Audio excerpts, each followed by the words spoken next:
À Lyon, un mercredi de janvier, la Saône est d'un gris épais. Sur les quais, il fait ce froid mordant qui pique les joues et fait fumer les bouches. Les gens pressent le pas, col relevé, écouteurs dans les oreilles, chacun enfermé dans sa bulle. Marc Vautrin, lui, n'a pas froid. Pas parce qu'il est particulièrement bien couvert, mais parce que son esprit bouillonne plus que le vent ne mord. Son téléphone vibre toutes les 30 secondes. Non, Julien, on ne repousse pas encore la décision. Oui, je sais que les chiffres ne sont pas bons. Non, je ne peux pas être au bureau à 10 à 8 heures. C'est le mercredi de Camille. Il prononce cette dernière phrase d'un ton qui ne laisse pas de place à la discussion. Au bout du fil, son directeur financier se tait. Très bien, on fera sans vous, finit-il par dire. Marc raccroche, soupire. PDG de CityMove, une entreprise de mobilité urbaine qui gère des flottes de vélos en libre service, des navettes électriques et des applis de covoiturage, il est habitué aux arbitrages compliqués. Depuis 3 ans, on voit son visage dans les journaux économiques, dans les conférences sur la ville de demain, sur des panneaux d'affichage, avec des slogans du type « Bougez autrement, c'est possible ». On parle de lui comme d'un visionnaire. Ce matin, il a plutôt l'impression d'être un jongleur au bord de laisser tomber toutes ses balles. Il jette un coup d'œil à sa montre. 6h40. Camille finit la chorale à 10 à 7h. Il a 20 minutes pour traverser à pied le centre-ville, rejoindre l'école et espérer qu'elle ne sera pas la dernière devant le portail. À 41 ans, Marc est ce qu'on appelle un homme qui a réussi. Il dirige une boîte en pleine croissance, a un appartement lumineux sur les pentes de la Croix-Rousse, un SUV hybride, des chemises toujours impeccables, mais il a aussi les cernes de ceux qui dorment mal. Depuis la mort de sa femme, Julie, 4 ans plus tôt, dans un accident de montagne, il élève seul leur fille. Camille, 8 ans, cheveux bruns, yeux d'un bleu sérieux. Elle n'a pas beaucoup rigolé, la première année. Ils non plus. Puis, ils ont appris à réapprendre les matins où on se lève pour autre chose que tenir. Les mercredis après-midi, Marc les garde farouchement. C'est leur temps. Un SMS arrive. Camille, papa, tu viens? Il sourit. Malgré tout. Marc, oui, j'arrive. Je passe par les quais. Tu veux un goûter? Camille. Biscuit au chocolat. Il glisse le téléphone dans sa poche, relève un peu le col de son manteau. Sur le quai Saint-Vincent, il ralentit. Il aime bien ce bout de ville. Les façades ocre, les reflets de l'eau, le pont de pierre. Il repère un CityMove, une station de vélo connectée avec son logo dessus. Un brin de fierté passe. Au moins, ça, c'est concret, pense-t-il. Des gens se déplacent vraiment grâce à nous. Le vent se lève. Plus loin, un petit garçon court le long du muret qui borde le fleuve. Une trottinette dans une main, un bonnet rouge de travers. « Hugo, tu descends de là !» Une voix de femme, essoufflée. Marc tourne vaguement la tête. La mer est à quelques mètres, un sac de course dans chaque main, une écharpe mal enroulée. Le garçon, lui, se croit sur une ligne d'équilibre. Il pose un pied, puis l'autre, bras écartés. Le muret n'est pas haut, mais derrière, il y a le vide. Puis la berge en contrebas, humide, glissante. Et plus bas, la Saône, glacée. Hugo, descends, tout de suite. Le ton change, panique. Le petit se retourne pour la regarder, rate un pas. Tout va très vite ensuite. Un pied qui glisse. Une trottinette qui tombe dans le vide. Un cri. Un corps qui bascule. Dans l'air, le temps se dilate. Marc ne réfléchit pas. Il sent juste son cœur exploser dans sa poitrine. Ses jambes se mettent à courir. Il lâche son sac. Son téléphone tombe par terre. Écran vers le sol. Il se jette vers le muret, au moment où le petit disparaît. Dans un réflexe qu'il ne se connaissait pas, il attrape ce qu'il peut. Un manteau, une capuche, des doigts. Il ne sait pas. Le poids du corps le tire en avant. Pendant une fraction de seconde, il croit qu'ils vont tomber tous les deux. Mais ses mains s'accrochent à la pierre, ses muscles se contractent, son dos hurle. « Tiens bon !» Sa voix sort rauque. Le petit hurle. « Maman !» La femme lâche ses sacs, court, tombe à genoux, agrippe le bras du gamin. À deux, ils tirent. Une chaussure tombe, roule sur la berge. Le corps remonte. Hugo retombe sur le quai, haletant, en larmes. La mer s'effondre sur lui. Marc reste 2 secondes penché au-dessus du muret, le souffle coupé, les mains tremblantes. La Saône coule, imperturbable. Il se redresse, les muscles encore parcourus d'adrénaline. « Ça va ?» La femme relève la tête. Ses yeux sont grands, encore dilatés par la peur. « Elle regarde son fils, puis Marc. « Merci, balbutie-t-elle. Elle s'effondre en sanglots. Le petit se remet à pleurer, cette fois plus de peur que de douleur. J'ai cru que... Elle n'arrive pas à finir sa phrase. Marc s'accroupit. « Tu as mal quelque part, champion ?» Le garçon renifle. Le bras et le genou. Marc jette un coup d'œil rapide. Le pantalon est déchiré, un peu de sang. Le bras, en revanche, il n'aime pas ça. Une drôle de position, la main qui pend. Il se tourne vers la mère. Il faut l'emmener aux urgences. Oui. Elle cherche son sac, ses clés, ses repères. Je vais appeler un taxi, dit-elle en fouillant ses poches. Marc sort son téléphone, ou plutôt, essaye. L'écran est fendu, noir. Génial, marmonne-t-il. Elle tremble tellement qu'elle n'arrive pas à composer un numéro. Si vous voulez, je vous y emmène, propose-t-il. Non, ce n'est pas la peine. Vous avez sûrement... Elle le regarde vraiment pour la première fois. Elle voit l'homme bien habillé, le manteau de bonne facture, la montre discrète, mais chère. Un cadre, sûrement. Il a autre chose à faire que jouer les ambulanciers. On va se débrouiller, balbutie-t-elle. Hugo gémit. Maman, j'ai mal. Marc serre la mâchoire. On ne va pas perdre du temps. Tranche-t-il. Il se relève. Ma voiture n'est pas loin. Elle hésite, encore. Il adoucit sa voix. Je m'appelle Marc. Il lui tend la main. Je vous promets que je vous dépose aux urgences. Et je m'en vais. Moi, c'est Claire, dit-elle dans un souffle. Enchantée, Claire. Il se tourne vers Hugo. On y va, champion? Le garçon hoche la tête, les lèvres encore tremblantes. Claire le prend dans ses bras. Attendez. Vous allez vous épuiser, dit Marc. Sans vraiment demander, il glisse un bras sous les genoux de l'enfant, l'autre dans son dos, le petit se laisse faire, accroché à son cou. Claire ramasse ses sacs, la trottinette abandonnée. Il traverse le quai. Marc sent le poids du petit, la chaleur de son corps, sa respiration saccadée. Si j'étais passé 5 secondes plus tard, pense-t-il. Il secoue cette pensée. Pas maintenant. À l'hôpital Édouard Herriot, les urgences pédiatriques sont déjà bondées.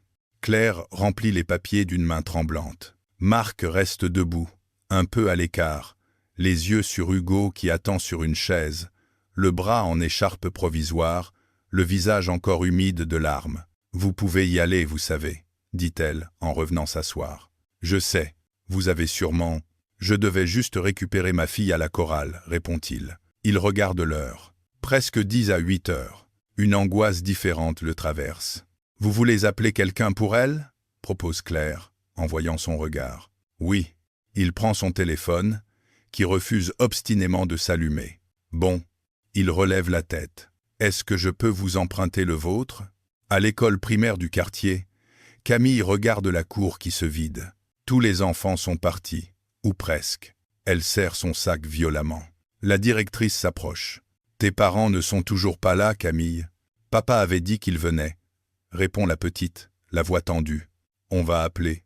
D'accord ?» Quand enfin le téléphone sonne, c'est avec un numéro inconnu. « Allô ? Camille ?» La voix de son père.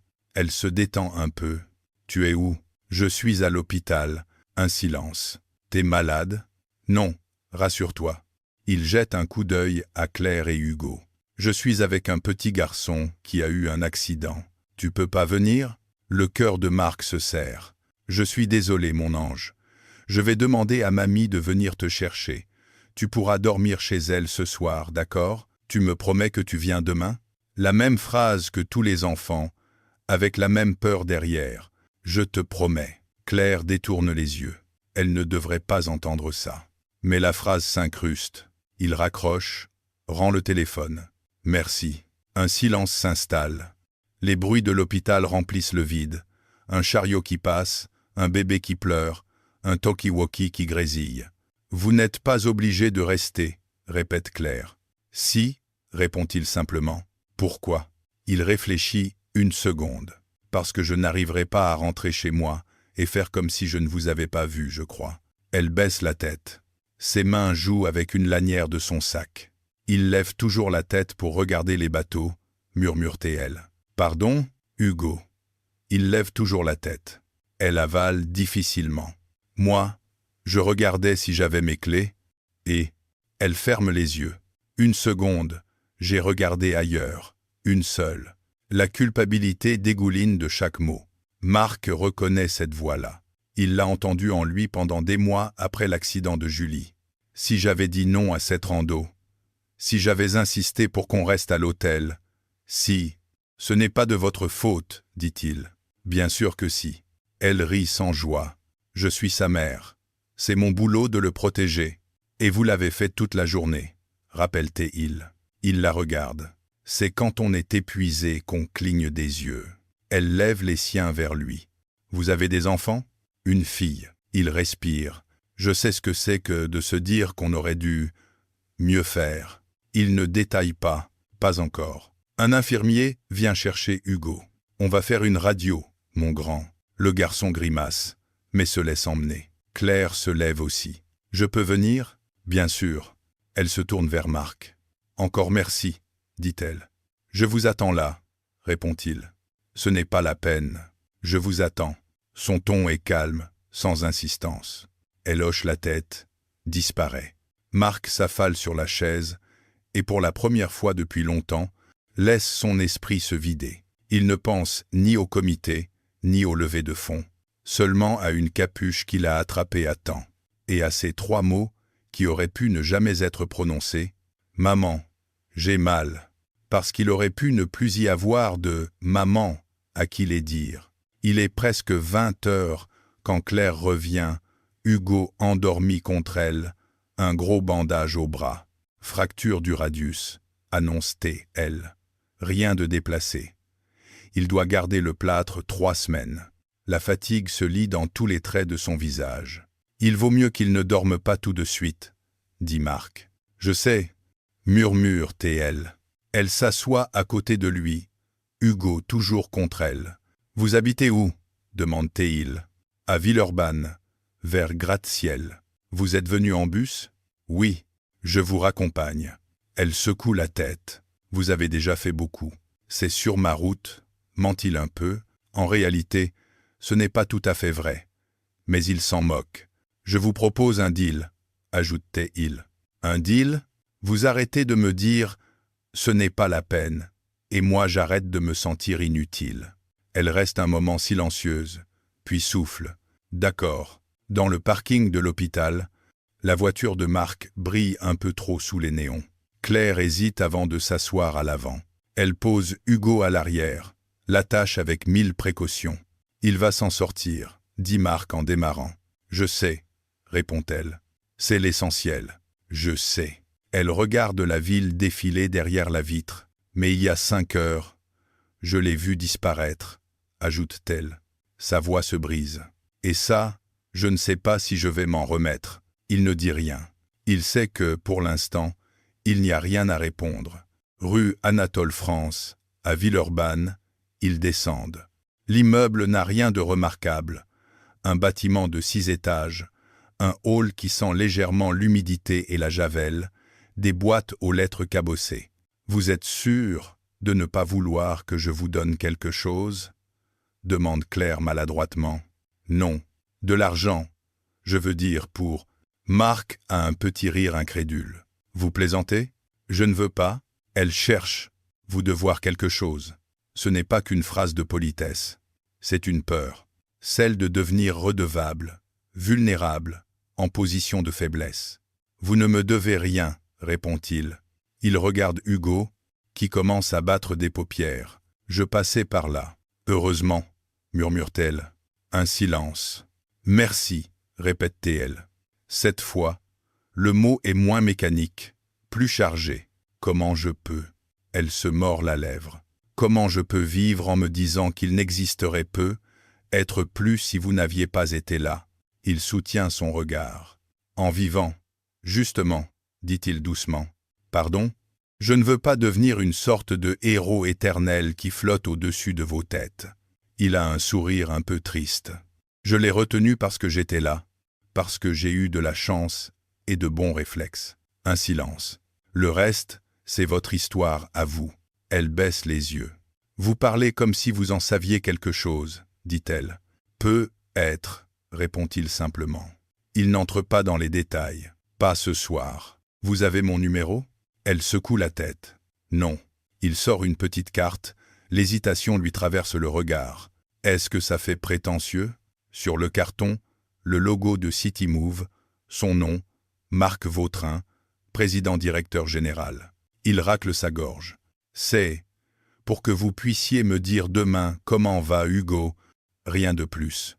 Elle attrape la carte, la lit, hausse un sourcil. PDG? Oui. Vous l'êtes depuis longtemps? Quelques années.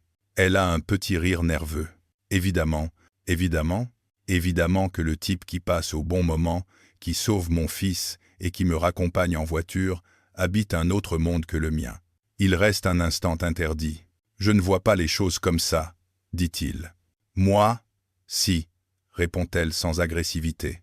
Elle glisse la carte dans la poche de son manteau. Bonne soirée, Marc. Bonne soirée, Claire. Elle disparaît dans le hall.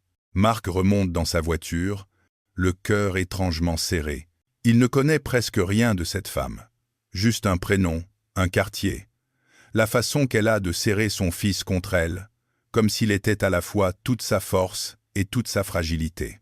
Mais quelque chose, dans cette rencontre, l'a ébranlé, comme un coup de tonnerre silencieux. Le lendemain matin, alors qu'il est en train de relire un dossier, un SMS arrive. « Bonjour, c'est Claire. Hugo a bien dormi. Il a mal, mais il fait déjà des blagues sur son bras robot. Merci encore. » Marc laisse échapper un sourire. « Merci pour les nouvelles. Je suis content de savoir qu'il plaisante déjà. » Il hésite, puis ajoute. « Si vous avez besoin de quoi que ce soit trajet, etc., n'hésitez pas. La réponse met du temps à venir. Merci, mais on va se débrouiller. » Bien sûr. Il range son téléphone, essaie de se replonger dans le dossier. Mais les colonnes de chiffres se mélangent avec l'image d'un bonnet rouge qui glisse. À Villeurbanne, Claire se prépare pour sa journée. Elle a posé un arrêt de travail pour aujourd'hui. Infirmière libérale, elle sillonne habituellement la ville à scouter pour faire des prises de sang, des pansements, des suivis de traitement. Pas aujourd'hui. Aujourd'hui, elle a un petit bonhomme plâtré qui l'appelle toutes les 10 minutes. « Maman, je peux jouer à la console? Maman, tu peux me passer mon dinosaure vert? Maman, tu crois que si j'étais tombée dans l'eau, j'aurais vu des poissons? » Elle répond, patiente, chaque fois. Mais dès qu'il tourne la tête, l'image revient. Ses doigts qui lui échappent, le trou béant, le vide. Elle se surprend à sortir la carte de sa poche. Elle la regarde comme si elle n'était pas réelle. Marc Vautrin, PDG. Elle secoue la tête. Ce monde-là n'a rien à voir avec le sien. Elle vit dans un 2 pièces, avec un balcon qui donne sur un parking, compte chaque fin de mois, jongle avec les rendez-vous chez l'orthophoniste et les garde le week-end. Lui signe des contrats, prend l'avion pour Paris ou Berlin, mange dans des restaurants où l'addition fait son loyer. Qu'est-ce que j'ai à faire avec ce genre d'homme? Et pourtant, chaque fois qu'elle ferme les yeux, elle revoit ses mains agrippées à celles de son fils. Elle soupire, repose la carte sur le frigo, sous un aimant en forme de vache. « Maman? Oui? Tu crois que le monsieur, il a mal au bras aujourd'hui? » Elle rit. « C'est possible, oui. » Hugo réfléchit. « On peut lui dire merci encore ?» Elle regarde la carte, puis son fils. « On verra, » répond-elle. Elle a bien retenu la leçon. Ne pas promettre ce qu'on n'est pas sûr de tenir. Les jours passent. Marc retourne à sa vie de rendez-vous, de présentation, de tableaux Excel, mais quelque chose a bougé. Dans les couloirs de CityMove, quand il croise une affiche rappelant l'importance des zones de sécurité autour des stations, il s'arrête un peu plus longtemps. Lorsqu'on lui présente un projet de nouvelle station de vélo sur les quais, il remarque pour la première fois la proximité avec le muret. « On ne peut pas reculer d'1 mètre ?» demande T-il. « Techniquement, si, » répond l'ingénieur. « Mais ça nous fait perdre 2 places de vélo. Et si un gamin court là-dessus et tombe ? Il y a un garde-corps, » répond machinalement l'ingénieur. Marc imagine le petit Hugo. Il secoue la tête. On recule. L'ingénieur le regarde, surpris. « Vous êtes sûr ? » ?»« Oui. » Il pense à Claire, qui serre son fils dans le hall des urgences. On recule. Un samedi matin, Camille saute sur le lit de son père. « Papa, on va où aujourd'hui ?» Il ouvre un œil. « Bonjour. »« Bonjour. On va où ?» Il réfléchit. Ils ont déjà fait le parc, le cinéma, la bibliothèque. « On pourrait aller au marché de la Croix-Rousse, » propose-t-il. « Bof. »« Bof, on a déjà été. »« On pourrait... » Une image lui vient, un balcon qui donne sur un parking. On pourrait aller au parc de la Tête d'Or. Oui, elle saute encore plus haut, et on prend des gaufres. On verra. Tu dis toujours, on verra. Il rit. Je vais essayer de dire oui parfois. Ils se préparent, descendent vers les quais pour prendre le bus. En traversant, Marc ralentit. Il jette un coup d'œil au muret. La trottinette d'Hugo n'est plus là, évidemment. Mais l'emplacement garde une mémoire. Camille suit son regard. « Papa ? Oui ? Tu regardes quoi ?» Il hésite, puis dit « C'est ici qu'un petit garçon a failli tomber dans l'eau. Tu l'as vu ? Oui. Il est tombé ? Presque. Il inspire. Je l'ai retenu. » Elle le fixe. « Toi ? Oui. » Comme dans les films, il sourit. Un peu. Elle le regarde différemment. « Tu es un héros. Alors ? » « Non. » répond-il doucement.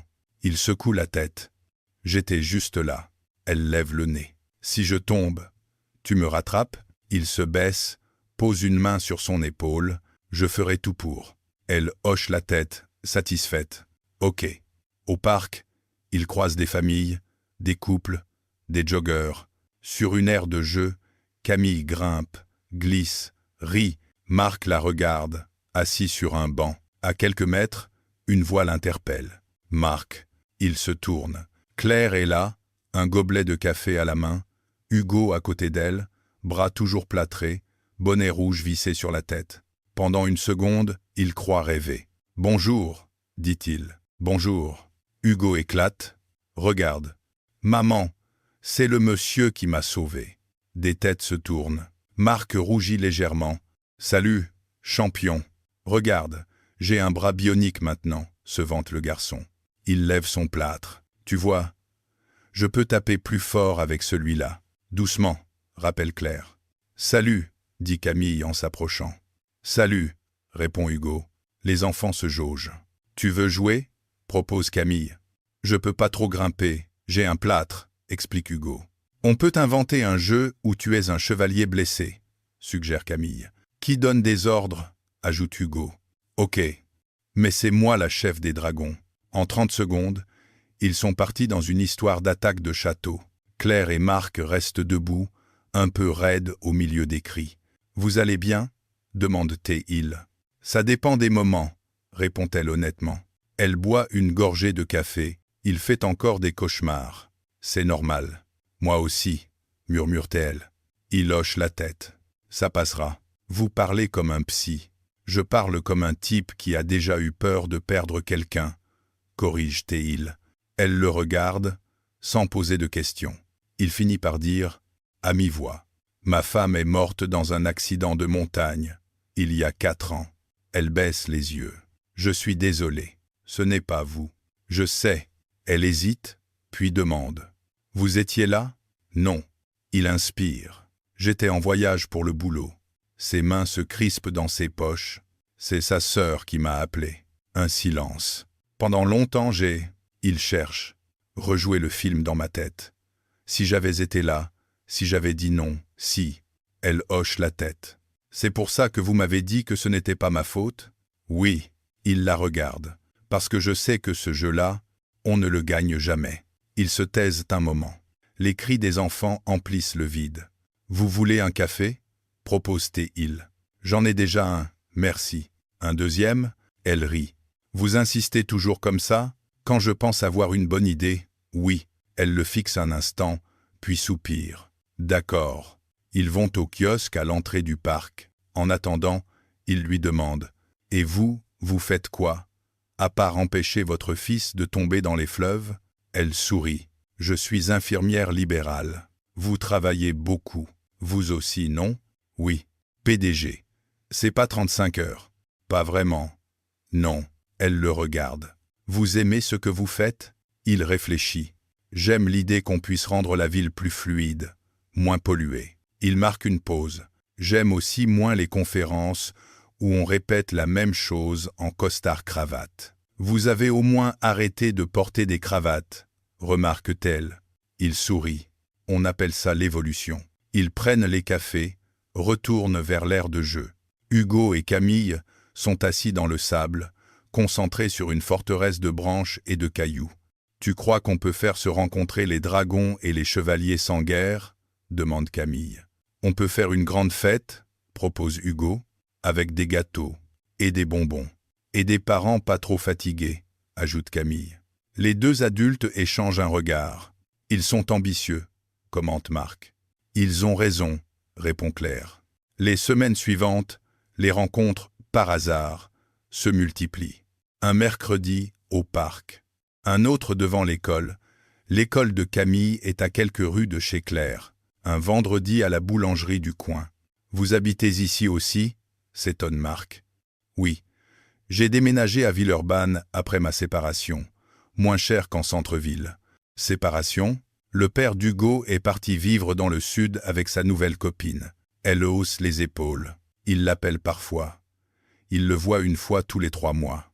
Elle pique un gâteau à la vitrine du regard. « Je me suis habitué à faire sans. »« Ça ne veut pas dire que ce n'est pas dur, » commente Marc. Elle le regarde, surprise par la douceur dans sa voix. « Vous aussi, vous vous êtes habitué à faire sans, non? » « Oui. » Il pense à Julie. « Mais il y a des soirs où j'aimerais bien pouvoir dire « j'en peux plus » à quelqu'un qui comprend vraiment. » Elle sourit tristement. « Moi, j'ai Maude, ma meilleure amie. J'ai Malik, mon directeur technique, et ils comprennent, ils font ce qu'ils peuvent. » Ils rient, le ton se détend, peu à peu. Un jour, Camille demande « On peut inviter Hugo à la maison ?» Marc jette un coup d'œil à Claire. Si sa maman est d'accord. Claire hésite. Elle réfléchit à son appartement un peu trop petit, au canapé défoncé, à la cuisine trop étroite. « Ou chez nous ?» propose Marc. « Chez vous ? Oui. On pourrait faire une soirée crêpes. » Son ton est léger, mais son regard trahit une inquiétude, celle d'être intrusif. Claire l'aperçoit. Elle se surprend à dire « D'accord. » Le mercredi suivant, Hugo et Claire découvrent l'appartement de Marc. Plus grand, plus lumineux, avec des baies vitrées donnant sur la colline de Fourvière. Camille les accueille avec un tablier plein de farine. « On fait les crêpes nous-mêmes. Vous êtes courageux, » commente Claire en voyant la cuisine. Le plan de travail est couvert de farine, de coquilles d'œufs, de sucre renversé. Marc hausse les épaules. « On nettoiera. » Il lui tend une petite assiette. « Vous en voulez une ? » ?»« Oui, merci. » Elle prend une bouchée, ferme les yeux. « Ce n'est pas moi qui ai fait la pâte, » précise-t-il. « Je confirme. C'est moi, » intervient Camille. Ils mangent tous les 4 autour de la table. Hugo raconte ses exploits à l'école, Camille parle de sa chorale, Marc ajoute une anecdote sur un vélo en libre service retrouvé dans un arbre. Claire écoute. Elle se surprend à rire, à se sentir à sa place. Pas comme la mère solo en galère, pas comme l'invité qu'on fait briller, juste comme Claire. À un moment, Hugo se tourne vers Marc. « Tu sais, j'ai raconté à la maîtresse que tu m'avais sauvé. »« Ah bon ? Elle a dit que tu étais un héros. » Marc grimace. « Et toi ? Tu en penses quoi ?» Hugo réfléchit. « Je pense que t'es un monsieur normal, qui a eu un super pouvoir pendant 5 minutes. » Camille acquiesce. « Moi, Je pense que c'est mon papa, et que c'est déjà beaucoup. Claire sent son cœur se serrer. Elle regarde Marc. Il a un sourire un peu embarrassé, un peu fier aussi. Ce soir-là, en rentrant chez elle avec Hugo, elle se surprend à fredonner. Survivre, ce n'est plus seulement tenir. C'est aussi sentir qu'une brèche s'ouvre vers quelque chose de plus doux, même si ça fait peur. Le problème avec les histoires qui commencent bien, c'est qu'elles oublient d'annoncer les virages. Le virage, pour eux, arrive sous la forme d'un article de journal. Un matin, Claire reçoit un lien de mots. « C'est ton héros, ça ?» Elle clique. Titre. Le PDG de Citymove sauve un enfant de la noyade sur les quais de la Saône. Son cœur s'emballe. Il y a une photo de Marc, prise manifestement à un autre moment, en costume, souriant légèrement. L'article raconte l'accident, à sa manière. Le dirigeant de la société de mobilité urbaine Citymove, Marc Vautrin, a eu un geste héroïque en retenant in extremis un petit garçon qui allait tomber dans la Saône mercredi dernier. Plus loin, le PDG, humble, refuse toute gloire. Mais cet acte illustre l'engagement citoyen d'un entrepreneur déjà très investi dans la sécurité urbaine. Claire lit, la colère montant. Engagement citoyen. Tu parles, maugrétait-elle. Maman, Hugo surgit, brosse à dents en main. C'est quoi, héros? Elle hésite. C'est quelqu'un qui fait quelque chose de très courageux. Mon cœur. Comme le monsieur, elle soupire. Oui, elle envoie un message à Marc. Tu as vu l'article? La réponse arrive vite. Oui. Je suis désolé. Je n'ai pas voulu que ça prenne cette tournure. C'est toi qui as raconté? Quelques minutes passent. J'ai répondu à un journaliste qui avait entendu une version. J'ai essayé de minimiser. C'est parti tout seul. Claire serre le téléphone. La phrase qui la pique, ce n'est pas tant héros que engagement pour la sécurité urbaine. Elle pense aux quais, sans garde-corps, aux trottoirs mal fichus, aux vélos qui déboulent, et au logo Citymove qu'elle voit partout. Elle fouille un peu, par curiosité. Sur le site de la ville, elle trouve un document parlant du partenariat public-privé pour la requalification des quais. Associés, la mairie et Citymove. Marc Vautrin est cité comme un acteur majeur de ce projet. Elle sent la colère monter d'un cran. Donc, ils ont participé à aménager cet endroit où Hugo a failli tomber. L'après-midi, ils doivent se voir au parc. Claire arrive avec Hugo, les traits tirés. Marc est déjà là, Camille à ses côtés. « Salut », dit-il. « Salut », répond Hugo, tout souriant. « Salut », répète Claire, la voix plus froide. Camille propose aussitôt. « On va au balançoire ?»« Oui. » Les deux enfants filent. Les adultes restent. « Je suis vraiment désolé pour l'article », commence Marc. « Ce n'est pas que l'article », coupe-t-elle. Il se tait, surpris par le ton. « J'ai découvert que Citymove avait participé aux travaux sur les quais », ajoute-t-elle. « Oui », admet-il. « Donc tu as contribué à rendre cet endroit plus attractif, comme ils disent, sans garde-corps partout, avec des vélos, des trottinettes, des pubs. » Elle serra les mâchoires. « Et maintenant, on te présente comme le grand sauveur, alors que ton entreprise fait partie des raisons pour lesquelles c'est devenu plus dangereux. » Ces mots claquent. Marc blanchit. « C'est plus compliqué que ça, dit-il. Bien sûr, c'est toujours plus compliqué avec vous, les gens importants, lâche-t-elle. On a ajouté des éclairages, élargi les trottoirs, mis des signalisations et laissé des murets sans barrière à hauteur d'enfant. » Il se tait. Il n'a rien à opposer, parce que, au fond de lui, il sait qu'elle n'a pas complètement tort. « Tu comprends pourquoi l'idée de te voir célébré comme un héros me donne envie de hurler ?» demande-t-elle, les yeux brillants. « Je n'ai rien demandé, » répond-il doucement. « Tu as répondu au journaliste. J'aurais dû me taire, peu être. Elle croise les bras. « Je suis reconnaissante que tu aies attrapé mon fils. Vraiment. » Elle marque une pause. « Mais je refuse qu'on oublie que si des gens comme toi signent des plans sans se soucier des gamins qui courent, d'autres mères comme moi continuent d'avoir peur sur ces fichus quais. » Ces mots le transperce. Ce n'est pas une accusation abstraite, c'est une mise à nu. Tu me vois comme un responsable, murmure-t-il. Tu fais partie du système? Oui, répond-elle sans détour. Un silence lourd tombe. Sur les balançoires, Hugo crie. Regarde, je peux aller super haut même avec un plâtre. Camille éclate de rire. La vie continue, indifférente. Je crois qu'on devrait prendre un peu de distance, dit Claire finalement. Marc la regarde, abasourdi. De distance? Oui. À cause d'un article? À cause de tout? Souffle-t-elle. Elle prend une grande inspiration. Je suis fatiguée de me battre contre des systèmes qui prétendent nous protéger alors qu'ils nous mettent en danger. Elle le regarde droit dans les yeux. Et je ne suis pas sûre d'avoir la force de te faire confiance, à toi, pour l'instant. Les mots sont durs, il le sait, mais ils sont vrais, pour elle. Et Hugo? La question sort plus sèche qu'il ne l'aurait voulu. Hugo continuera de te voir comme le monsieur qui l'a attrapé. Elle esquisse un sourire triste. Les enfants ont le droit de garder leur héros. Elle baisse la voix. Moi, j'ai besoin de réfléchir à ce que je fais avec les miens. Elle se détourne, appelle les enfants. On y va, Hugo. Déjà? Oui. Mais on faisait un concours de balançoire, proteste Camille. On recommencera, dit Claire. Elle jette un regard à Marc. Peut être. Il s'éloigne. Marc reste debout, planté là, la poitrine serrée. Camille le rejoint. Ils partent? Oui. Ils reviennent quand? Il hésite. Je ne sais pas, ma puce. Maman dit que quand les adultes disent « je ne sais pas », ça veut dire qu'ils sont tristes, commente Camille. Il laisse échapper un rire sans joie. Ta mère avait toujours des formules justes. Camille le regarde. Tu es triste? Il prend une inspiration. Oui. À cause d'eux? Un peu.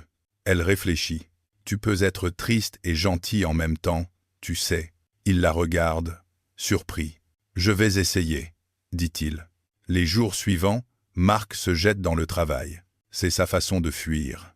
Il convoque une réunion avec le service aménagement urbain de CityMove. On doit revoir nos partenariats sur les quais, dit-il sans détour.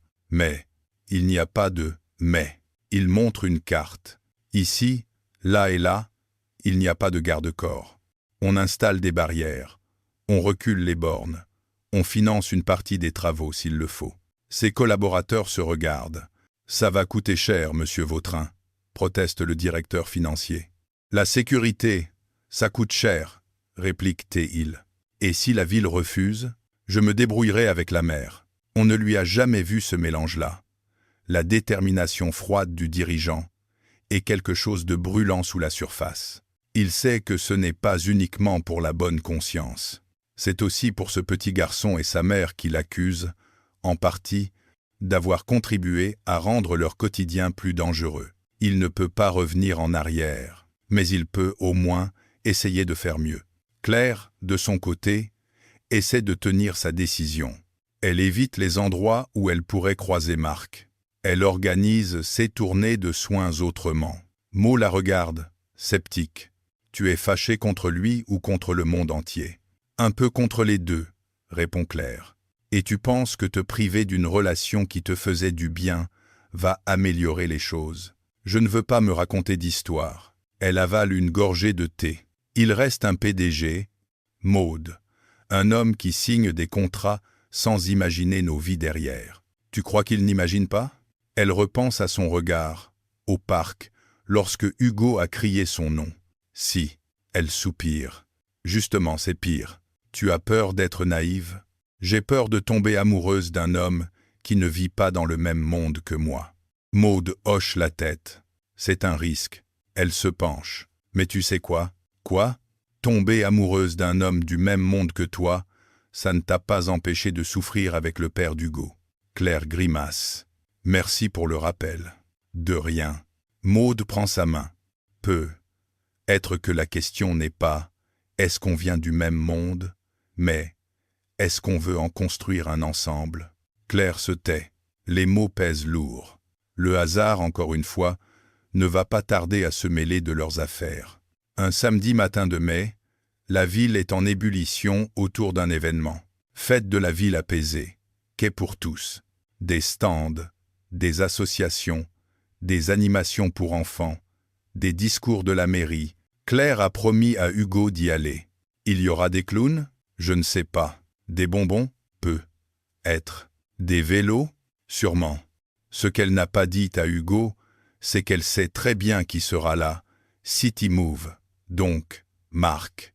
Elle a vu passer l'affiche. Présentation du nouveau dispositif de sécurité sur les quais, avec la participation de City Move. Elle a hésité à annuler. Puis elle s'est dit qu'elle ne fuirait pas n'importe quel morceau de ville, parce qu'un homme y serait. Sur place, il y a effectivement des stands. Une fanfare joue, des enfants courent avec des ballons, des ados roulent en trottinette. Hugo écarquille les yeux. Regarde, il y a un clown. Il part en courant. Claire le suit, plus posée. Au bout du quai, près du fameux muret, elle voit des barrières toutes neuves, des panneaux « Attention, berge glissante », des zones peintes au sol. Un petit groupe s'est formé. Journalistes, élus, techniciens. Au milieu, un micro. Marc. Costume, mais sans cravate, cheveux un peu plus longs, visage un peu plus marqué. Elle reste à distance, Hugo absorbé par les bulles de savon d'un animateur. Marc parle. Elle n'entend pas tout, mais quelques phrases flottent jusqu'à elle. On a sous-estimé certains risques. On a pensé l'espace pour les mobilités, pas assez pour les enfants. Aujourd'hui, on corrige. Il ne parle pas de lui. Il ne parle pas de son geste héroïque. Il parle de plan, de responsabilité, d'écoute des usagers. À la fin, la mère prend la parole, souligne le courage de reconnaître les erreurs de City Move. Les journalistes notent quelques photos, puis la foule se disperse. Marc s'éloigne un peu, seul, vers le muret qu'ils ont renforcé. Il pose une main sur la barrière, comme pour vérifier qu'elle est bien solide. Elle tient. Tu crois? Il se retourne. Claire est là. Son cœur fait un bond. On dirait, répond-il. Ils se regardent un moment. C'est toi qui as initié ça? Demande T, elle en montrant les barrières. Oui, pour moi, pour vous, pour Hugo, pour tous les enfants qui courent sans regarder. Il a un sourire un peu amer. Et pour le type que j'étais, qui signait des plans en oubliant de se mettre à hauteur d'enfant, elle baisse les yeux sur la barrière. C'est bien, dit-elle simplement. Ce n'est pas suffisant, corrige T-il. Il prend une inspiration, mais c'est un début, un silence. Je me suis dit que tu ne viendrais pas, avoue T-il. J'ai failli ne pas venir. Pourquoi tu es là alors? Elle réfléchit. Parce que Hugo voulait voir les clowns. Et toi? Elle le regarde, hésite. Parce que j'avais besoin de voir si tes actes allaient dans le sens de tes mots. Et elle désigne les barrières, les panneaux, les stands d'infos. Je crois que oui. Il laisse échapper un souffle qu'il ne savait pas retenir. Claire, commence-t-il. Attends, elle lève la main. Je ne suis pas venu pour qu'on se remette ensemble comme dans un film. Il esquisse un sourire. Dommage, j'avais bossé mon discours. Elle rit, malgré elle. Je suis venu pour te dire que j'ai été injuste sur un point. Il se fige. Lequel? Tu es responsable de choses. Elle pointe le quai. Mais tu n'es pas le système. Tu en fais partie, comme moi, comme les autres. Elle inspire. Et je sais ce que c'est que de faire des erreurs en pensant faire au mieux. Elle pense à ses patients, à chaque fois où elle a douté d'un dosage, d'un geste. Je t'ai mis tous mes colères sur le dos parce que tu étais là, conclut-elle. Tu avais le droit d'être en colère, dit-il. Oui, elle relève la tête. Mais si je veux avancer, je ne peux pas rester bloqué là. Il la regarde. Qu'est-ce que tu veux? Alors, la question n'est pas agressive. Elle est sincère. Claire réfléchit longtemps. Je veux qu'on soit honnête, répond-elle enfin. Je peux faire ça. Je veux que tu saches que je n'ai pas envie d'être la mère solo que le PDG a sauvée. Tu ne laisses pas, dit-il. Et que si je tiens à toi, le mot tremble. Mais il est là. Ce n'est pas parce que tu as retenu Hugo ou parce que tu peux changer des quais. Elle cherche ses mots. C'est parce que j'ai vu l'homme qui lit une histoire à sa fille, même quand il tombe de fatigue. Celui qui accepte de dire « Je me suis trompé. Un léger sourire passe sur son visage. Et aussi celui qui accepte de se ridiculiser dans un concours de crêpes. Il rit. Tu as une mémoire sélective. Je sais. Elle respire profondément. Je ne veux pas dépendre de toi, Marc. Je ne veux pas que tu dépendes de moi, répond-il aussitôt. Il se reprend. Mais j'aimerais qu'on puisse s'appuyer l'un sur l'autre. Elle incline la tête. Tu vois, c'est exactement ce genre de phrase qui me fait peur. Pourquoi? Parce qu'elle me donne envie de dire oui. Il reste là, face à face, un instant suspendu. Hugo surgit, un ballon à la main. Maman? Oui? Regarde, il y a Camille. Camille arrive en courant, la main dans celle d'une femme que Claire devine être la grand-mère. Bonjour, dit cette dernière. Bonjour, répond Claire. Je suis la mère de Marc, se présente TL. Claire. Elle se serre la main. La mère de Marc regarde son fils, puis Claire, puis les enfants. Elle ne dit rien, mais son regard a cette lumière de celles qui espèrent voir leur enfant heureux à nouveau. On va faire un tour de bateau, lance Camille. Il y a des bateaux? S'exclame Hugo. Oui. Tu veux venir? Les deux se tournent vers les adultes. On peut? Claire et Marc se regardent. On y va tous les 4, propose Marc. Tous les 5, corrige sa mère. Il sourit. Tous les 5, alors. Sur le bateau qui remonte la Saône, les enfants collent leur nez à la vitre, commentent tout. Regarde, c'est là que j'ai failli tomber, dit Hugo. Claire tressaille. Marc pose doucement sa main sur la barre métallique devant lui. Oui, mais maintenant, il y a des barrières, répond-il. Et toi, tu étais là, ajoute Hugo. Et ta maman aussi, rappelle Marc. Et maintenant, vous êtes tous là, conclut Camille. Claire les écoute. Elle se tourne vers Marc. Tu crois qu'on peut arrêter de se voir comme un PDG et une infirmière? Demande-t-elle. On peut essayer, répond-il. Comme quoi alors? Il réfléchit. Comme un homme qui a peur, mais qui avance quand même. Il désigne sa poitrine. Et une femme qui a peur, mais qui avance quand même. Elle hoche la tête. Ça me va. Les semaines qui suivent ne sont pas un conte de fées. Ils se disputent parfois sur les horaires, sur la façon d'élever les enfants, sur les vacances. Un jour, Claire explose. Tu ne peux pas juste m'envoyer un SMS réunion imprévue. Je serai en retard et croire que tout s'arrange. Un autre jour, c'est Marc qui lâche. Je ne peux pas être puni à chaque fois qu'on parle d'argent, mais ils apprennent à se reparler après. À dire « Je suis désolé », à ajouter « J'avais peur ». Hugo et Camille, eux, inventent leur propre normalité. Parfois, ils dorment tous les deux chez Marc. Parfois, c'est Marc qui vient manger des pâtes chez Claire dans sa petite cuisine encombrée. Il y a des week-ends à 4, des mercredis séparés, des compromis. Un soir, alors qu'il range la table, Claire se tourne vers lui. « Tu sais, tu as sauvé la vie d'un garçon, » dit-elle. « Oui, mais je crois que sans le vouloir, tu as aussi sauvé autre chose. » Il pose une assiette. « Quoi? La mienne. » Elle sourit. « Pas au sens « je ne pouvais pas vivre sans toi, hein? Tant mieux, » plaisante-t-il. Mais au sens « je commençais à oublier que j'avais le droit d'être heureuse autrement que juste en survivant. » Il la regarde longtemps. « Tu m'as sauvé aussi, » dit-il doucement. « Pardon? Avant, je croyais que ma vie se résumait à ma boîte et à ma fille. » Il désigne la chambre où Camille et Hugo rient encore. « Maintenant, il y a plus. » Il se rapproche. « Il y a toi. » Elle secoue la tête, émue. « On ne va pas se sauver éternellement l'un l'autre, hein? Non. » Il passe un bras autour d'elle. « À partir de maintenant, on va juste se tenir. » Elle appuie son front contre son épaule. « Deal. » Sur les quais de la Saône, les barrières brillent sous les lampadaires.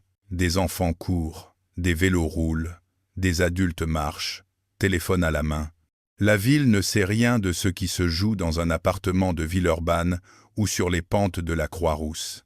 Mais quelque part entre un quai dangereux devenu un peu plus sûr, un PDG qui apprend à regarder autrement, une infirmière qui accepte d'aimer sans s'effacer, un garçon qui n'a pas chuté, et une petite fille qui retrouve son père un peu plus présent, une histoire s'écrit, pas parfaite, jamais parfaite, mais profondément vivante. Et, certains soirs, quand le vent souffle sur l'eau et que les lumières se reflètent, Claire se surprend à penser, ce jour-là, sur ce quai, ce n'est pas seulement la vie d'Hugo qui a bifurqué. Et Marc, en passant devant, pose parfois la main sur la barrière, pas pour vérifier si elle tient, pour se rappeler qu'il tient, lui aussi, et qu'il ne tient plus seul.